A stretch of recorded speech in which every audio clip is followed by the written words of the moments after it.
Écoutez, et si on se parlait, c'est la question fondamentale. C'est remettre la personne au centre des préoccupations des dirigeants, au centre de notre société, au centre finalement de toutes les décisions que l'on a à prendre lorsque l'on est chef. Et je me suis fixé comme nouvelle mission de transmettre ce que j'ai appris pendant 43 années au service de la France, au service des armées.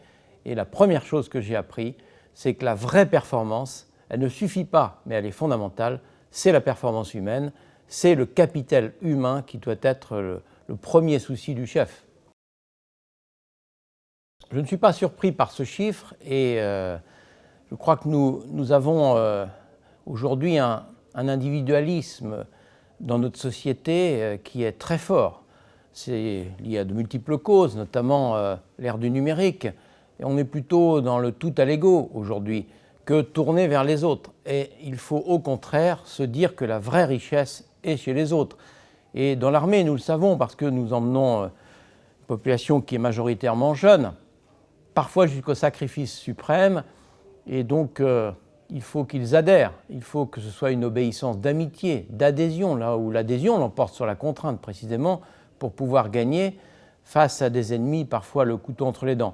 Eh bien, dans l'entreprise, je crois qu'il faut cultiver ce sens du groupe, ce sens de la cohésion, cette fraternité indispensable pour toutes les grandes entreprises.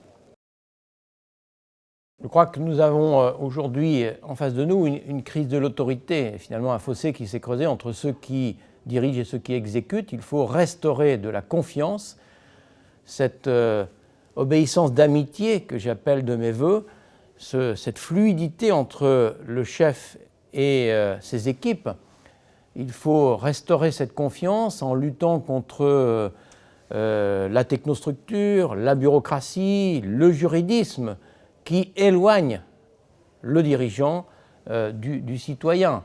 Et le message principal des Gilets jaunes, il est là. Ils veulent de la considération, du respect, de l'amitié et finalement de l'amour. Oui, j'ai conduit ce projet, j'en suis très fier, c'est un vrai succès, une vraie réussite, ce n'était pas gagné d'avance, 9300 personnes, regroupant une dizaine de sites différents en Paris et région parisienne. Et je crois que nous avons réussi avec toute une symbolique et en particulier mettre au centre de l'ensemble du projet la capacité à diriger, à conduire les opérations.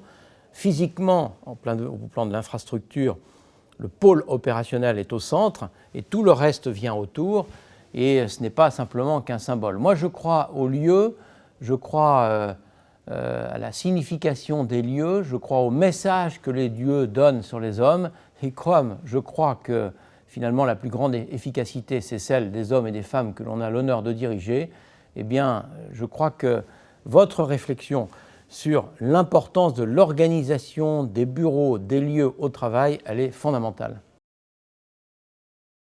Oui, il y a un équilibre à trouver.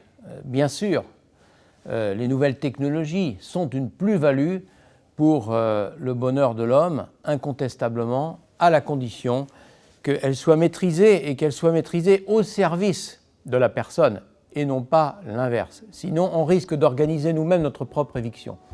En réalité, on ne discute pas son époque, on l'épouse, mais on la façonne.